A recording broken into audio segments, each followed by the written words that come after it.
예스 유튜브를 섬기고 있는 권석찬 전도사입니다. 네, 오늘 사사기 말씀을 통해서 함께 세대 차이를 극복하자라는 제목으로 함께 말씀을 나누고 싶습니다. 얼마 전에 한 1년 정도 된 것 같은데 제가 다른 홈페이지를 보다가 요즘에 되게 유행하는 말이라고 해서 정리해 놓은 것을 봤는데, 혹시 TMI라고 아십니까? 우리 친구들은 다, 젊은 어린 친구들 다 알 텐데 혹시 TMI, 그래서 저는 TMI가 뭘까라고 되게 고민을 하면서 제가 인터넷을 이렇게 검색했는데, TMI는 Too Much Information의 약자입니다. 네, 요즘 젊은 세대들은 말을 다 줄여가지고 쓰는 게 되게 유행입니다. 그래서 나 열공하자 이러면 열심히 공부하자. 그리고 오늘 나는 카페 가서 아를 마실 거야. 아이스 아메리카노. 네,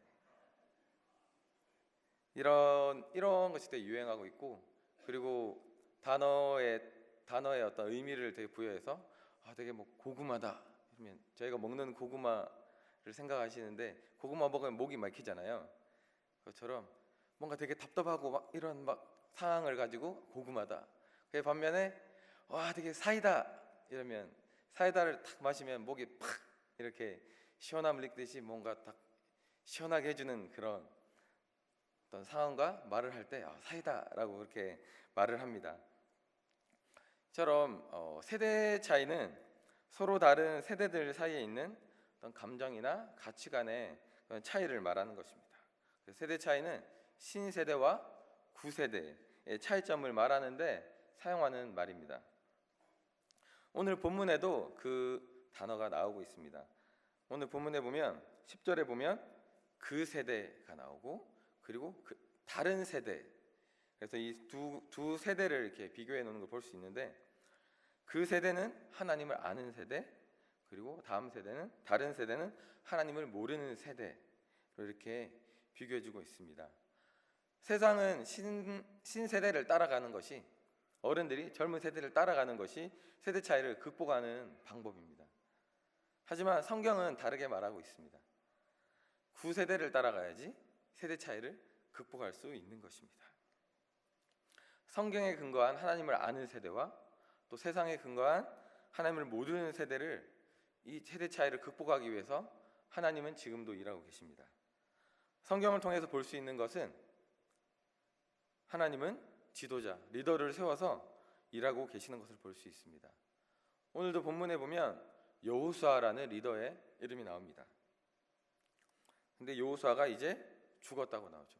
여호수아 이전에도 모세라는 리더가 있었고, 그 외에 계속 야곱, 이삭, 아브라함 등 어떤 많은 리더를 통해서 하나님께서 일하고 계셨습니다. 지금도 하나님은 같은 방법으로 일하고 계십니다. 하나님 나라를 확장해 가고 계십니다. 하나님이 세우시는 그 리더를 통해서, 지도자를 통해서 일하고 계십니다. 특별히 하나님은 부모인 우리를 가정의 리더로 세우셔서, 가정의 지도자로 세우셔서 하나님의 일을 이루어 가시고, 또한 세대 차이를 극복해 가고자 하십니다. 그렇다면 영적 리더인 우리 부모들, 우리는 어떻게 세대 차이를 극복해 갈 수 있을 것인가? 오늘 본문의 사사기 2장 6절에서 10절까지 5절인데, 그중 6절부터 9절은 여호수아서의 그 내용을 그대로 다시 언급하고 있습니다. 다시 언급하는 이유는 분명한 어떤 이유가 있을 것입니다. 그리고 여호수아의 그 내용을 6절부터 9절까지 반복하다가 10절에서 결론을 사사기 저자가 첨가하는 것은 그 저자의 어떤 의도, 이런 것들을 보여주려고 하는 것입니다. 즉 다른 세대가 문제라는 것을 말하려고 하는 것 같습니다. 본문을 보면 이 시대가 세 가지 시대로 나누고 있는데, 첫 번째는 여호수아 시대입니다. 하나님의 일하심을 경험하는 시대, 그리고 그들은 하나님을 섬깁니다. 그리고 그 다음 세대는 장로들의 세대입니다. 하나님의 일하심을 경험했고 또 그것을 기억하는 시대입니다.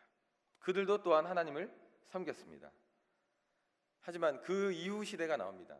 그들은 하나님의 일하심을 모르고 또 하나님을 섬기지 않습니다.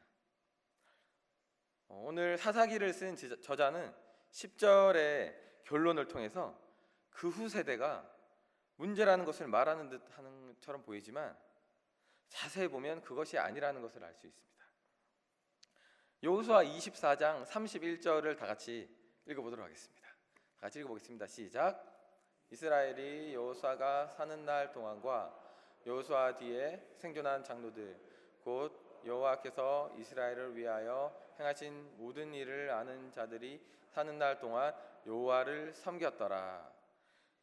이 똑같은 내용이 오늘 본문인 사사기 2장 7절에 반복이 되고 있습니다. 2장 7절도 다시 한번 다 같이 읽어보도록 하겠습니다. 읽어보겠습니다. 시작. 백성이 여호수아가 사는 날 동안과 여호수아 뒤에 생존한 장로들 곧 여호와께서 이스라엘을 위하여 행하신 모든 큰 일을 본 자들이 사는 날 동안에 여호와를 섬겼더라. 아멘. 네, 말씀이 똑같죠. 똑같습니다. 똑같은데 딱 다른 단어가 하나가 있습니다. 여호수아에는 하나님의 행하신 모든 일을 아는 자들이라고 표현이 되어 있고 오늘 본문에는 본 자들이라고 표현이 되어 있습니다. 사사기 저자가 의도적으로 이것을 바꾸어서 쓴 것을 볼 수 있습니다. 보다라는 말은 우리가 그냥 알듯이 본다라는 뜻이 있고 좀 더 나아가면 선택하다라는 뜻이 있습니다. 그러나 알다라는 뜻은 더 깊은 의미가 있습니다. 알다라는 것은 경험해서 알다. 그리고 개인적으로 안다. 그래서 부부 사이에 안다. 이런 것들을 의미하고 있고 또 하나님이 나를 안다. 그래서 친밀한 관계를 말할 때 안다라고 표현을 합니다. 그래서 여기서 내릴 수 있는 결론은 이 세대는 여호와의 위대하심, 어떤 역사하심을 알고 그것들을 보았고 또 기억하고 하나님을 섬기기로 결정한 세대입니다. 그러나 하나님과 개인적인 친밀한 관계가 없다고 저자가 말하고 있습니다. 마치 오늘 살아가는 수많은 그리스도인들에게 주는 메시지인 것 같습니다. 나는 하나님을 아는 세대인가? 나는 하나님을 보는 세대인가? 결론적으로 두 세대는 하나님을 섬기는 공통점을 가지고 있지만 깊이 들어가 보면 차이점이 분명하게 있음을 알 수 있습니다. 나는 하나님을 정말 아는가? 내가 하나님을 믿기 때문에 지금도 이곳에 와서 예배드리고 또 기도의 자리에 나왔는데 나는 정말 하나님을 알고 개인적인 친밀한 관계 가운데 살아가고 있는가?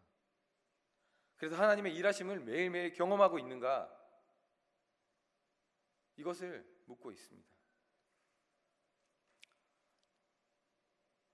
저는 집에서 예전부터 계속해서 가족 예배를 드리고 싶다 이런 마음을 되게 오랫동안 갖고 있었는데 되게 실천하기가 좀 쉽지 않았습니다.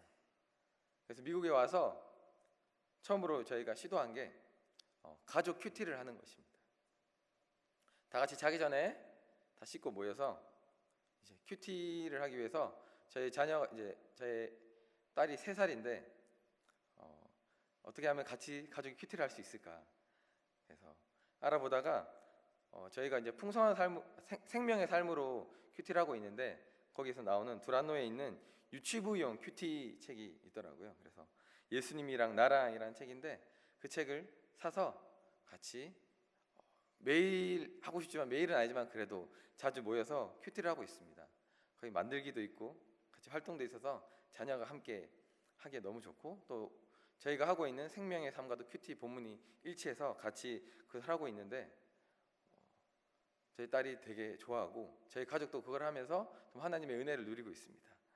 그래서 매일매일 말씀을 읽고 또 같이 기도하고 특별히 저희가 이제 같이 큐티를 하고 난 다음에 맨 마지막으로 하는 순서가 있는데 그것은 감사 제목을 나누는 것입니다. 그래서 이제 말씀을 다 읽고 한 다음에 제 딸 이름이 소원인데 소원아 오늘은 뭐가 감사해? 그러면 이렇게 처음에 이렇게 얘기했습니다. 노는 게 감사해 라고. 네. 처음에는 그렇지, 노는 게 감사할 수 있지 이렇게 생각했는데, 생각해보면 딱 3살 아이의 수준에 노는 게 정말 감사하구나. 그리고 좀 더 시간이 지나니까 좀 더 추가해서 노는 게 감사하고, 그 다음에는 먹는 게 감사해, 맛있는 게 먹는 게 감사해 라고 이렇게 말을 합니다. 하루하루를 돌아볼 때 놀지 못할 수도 있고 먹지 못할 수도 있지만, 그것 자체가 되게 아이들에게 되게 감사한 것이구나, 나에게도 감사한 것이구나를 많이 깨달았고, 그러면 소원이가 말한 다음에 이렇게 얘기합니다. 엄마는 오늘 뭐가 감사해? 이렇게 매일 물어봅니다. 그러면서 저희가 하루를 돌아보게 되고, 돌아보면서 하나님께서 오늘 감사 제목을 나누면서 이렇게 일하셨구나, 나 오늘도 이렇게 동행해 주셨구나, 하나님이 나의 필요들을 채워주시는구나, 이런 것들을 되게 다시 한번 깨닫게 되고, 이것이 우리에게 되게 풍성한 은혜로 매일매일 다가오는 것을 저희는 깨닫고 있습니다. 그래서 혹시라도 기회가 된다면 집에서 같이 큐티나 예배를 드리면서 감사 제목을 나눠볼 때, 하나님이 우리와 함께하고 계시구나, 이런 것들을 깨달음이 있는 풍성한 것들을 좀 경험할 수 있는 가정이 다 되었으면 좋겠습니다. 이 시간을 통해서 부모들뿐만이 아니라 자녀들도 하나님이 우리 삶 가운데 어떻게 일하셨는가, 이것을 돌아보고 깨닫고 고백하는 것이 바로 하나님과 교제하는 것이구나 라는 것을 깨닫습니다. 저는 한국에서 대학생 사역을 9년 정도 섬기다가 미국에 이제 공부를 하게 왔는데, 대학생들을 가르치면서 가장 많이 가르친 것이 있다면, 하나님이 원하시는 그리스도인의 생활이란 다른 어떤 것이 아니라 살아계신 창조주 하나님과 생생한 개인적인 관계를 맺는 것이다 였습니다. 하나님은 우리와 교제하기 원하십니다. 친밀한 관계 가운데 나가기 원하신다는 것입니다. 그러기 위해서 우리는 먼저 구원의 확신을 가져야 됩니다. 내가 정말 구원받았는가? 예수 그리스도가 나를 위하여, 나의 죄를 위해서 죽으시고 십자가에 죽으시고 부활하셨다는 것을 믿고, 또 그분을 나의 주인으로 구원자로 모셔드렸다는 것을 확신해야 됩니다. 이것이 내 것이 되고, 또 확신할 때 우리 삶은 주님 때문에 더 풍성해질 것입니다. 그 풍성한 삶을 살아가는 것, 그 풍성한 교제 가운데 살아가는 것, 이것이 바로 세대 차이를 극복하는 첫 번째 단계일 것입니다. 그다음에 세대 차이를 극복하는 두 번째 방법은 무엇일까요? 그것은 다음 세대에게 그것을 흘려보내야 되는 것입니다. 다음 세대에게 복음을 전하고 가르치는 것입니다. 성경의 많은 곳에 신명기 6장이나 또 잠언 이런 곳에 가르쳐야 된다고, 자녀들을 가르쳐야 된다고 계속해서 성경은 말을 하고 있습니다. 가르치지 않으면 그들은 하나님을 알 기회가 없을 수도 있는 시대를 우리는 살아가고 있습니다. 재미있는 것이 너무 많습니다. 사실 핸드폰 하나만 있으면, 우리 자녀들 핸드폰 하나만 있으면 하루 종일 할 수 있죠. 할 수 있는 게 너무 많습니다. 게임도 하고 인터넷도 하고 또 카톡도 하고 연락도 하고. 우리는 다음 세대에게 복음을 전하고 가르쳐야 되고, 또 제자의 삶을 살아가도록 부탁해야 됩니다. 그렇지 않으면 다음 세대와의 세대 차이를 극복하지 못하게 될 수도 있습니다.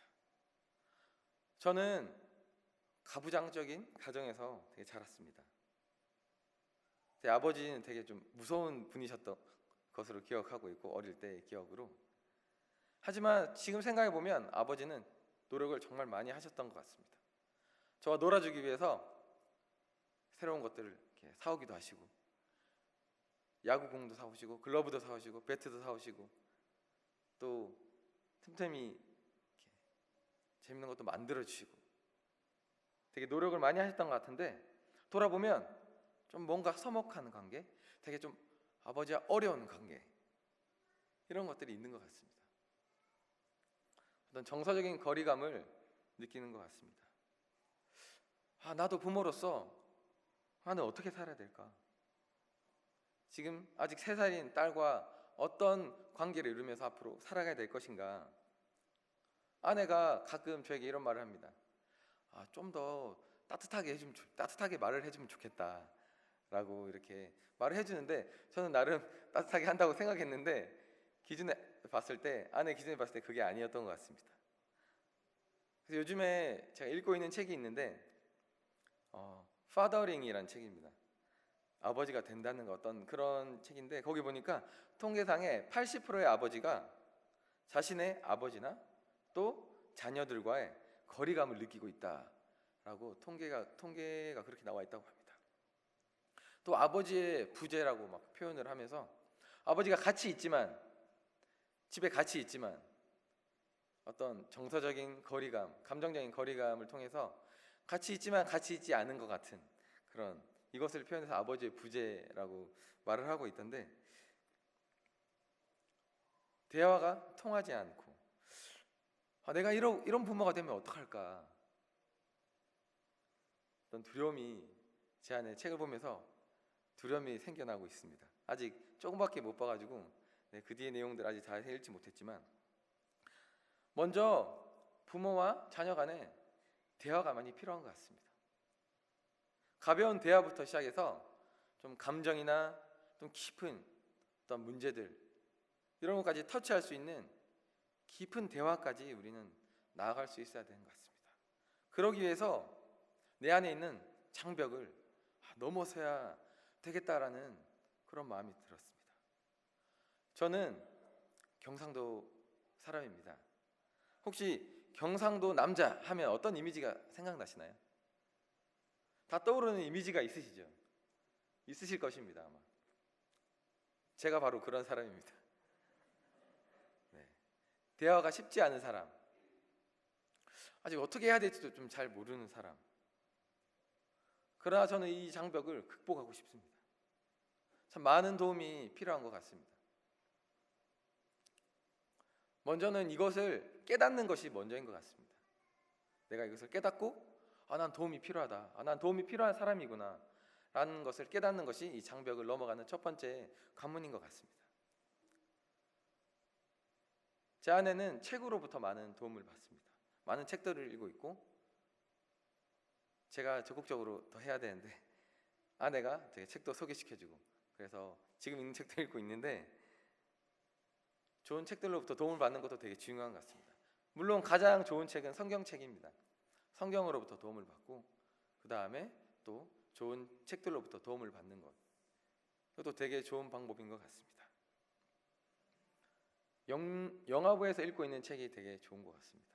저도 그 책을 읽어보고 싶은데, 이 책을, 지금 읽고 있는 책을 읽은 다음에 그 다음 책 읽으려고 합니다. 저희가 이 세대 차이를 극복하고 또 그 다음 세대에게 이것들을 가르치고 전하기 위해서 반드시 기억해야 될 것이 2가지가 있습니다. 첫 번째는 말로 가르치기 이전에 우리는 삶으로 가르쳐야 됩니다. 내가 하나님을 아는 세대라는 것을 말로가 아닌 삶으로 가르쳐야 된다는 것입니다. 나는 안 하면서 자녀들에게 하라고 하는 것은 말이 되지 않습니다. 자녀에게 핸드폰 좀 그만 봐, 핸드폰 좀 그만할래? 이렇게 말하면서 전 핸드폰을 이렇게 재밌게 보고 있습니다. 저희 딸에게 소은아 책 좀 보고 있어, 책 좀 봐야지, 이렇게 말하면서 저는 책을 보지 않고 있습니다. 가정에서, 직장에서, 교회에서 일관된 삶의 모습으로 살아갈 수 있어야지 가르치는 것이 의미가 있는 것입니다. 그러나 우리가 삶으로 완벽하게 살아내는 것은 사실 너무나도 어려운 것입니다. 그렇게 살아낼 수 있는 사람은 아마 없을 수도 있습니다. 그럼에도 불구하고 하나님은 우리에게 소망을 주시며 이 삶을 포기하지 않을 이유를 주십니다. 그것은 기억해야 될 2번째 것인데, 자녀들의 구원은 복음을 전하고 가르치는 삶으로 살아내는 부모, 또 교회에서 가르치는 사역자에게 달려있는 것이 아니라 전적인 하나님의 일하심이라는 것입니다. 우리는 하나님의 일하심을 신뢰해야 됩니다. 하나님을 신뢰하며 우리는 기도의 자리로 나아가야 됩니다. 우리가 키우지만, 부모가 키우고 우리가 가르치지만 하나님이 실제로 키우시는 것이기 때문입니다. 기도하며 하나님을 신뢰하는 것이야말로 우리가 할 수 있는 최선의 방법일 것입니다. 오늘 본문은 지금 부모로 살아가는 세대들에게 주는 메시지입니다. 부모님들이 먼저 잘 세워지는 것이 오늘 본문이 주는 교훈입니다. 그렇다면 이 다음 세대인 자녀들은 어떻게 해야 될까요? 부모님들로부터 배우면 됩니다. 우리 부모님들에게 참 큰 부담감을 드리는 것 같은데, 성경대로 살아가려고 애쓰고 노력하는 부모님들, 이 부모님의 모습이 바로 우리 자녀들이 따라가야 될 모습입니다. 많은 실수나 어려움도 있을 수도 있지만 자녀들이 부모님들에게 배우고 또 부모들은 자녀들에게 믿음을 흘려보내는 것, 이것이 바로 오늘 성경에서 말하고 있는 세대 차이를 극복하는 방법입니다. 그래서 우리 모든 가정이 우리의 세대 차이를 극복하고 지금 부모님 세대뿐만 아니라 그 다음 세대, 우리 자녀들 세대, 또 자녀들의 그 다음 자녀들까지 계속해서 이 세대 차이를 극복해서 믿음의 가정을 세워가는 우리 모든 가정이 다 되었으면 좋겠습니다.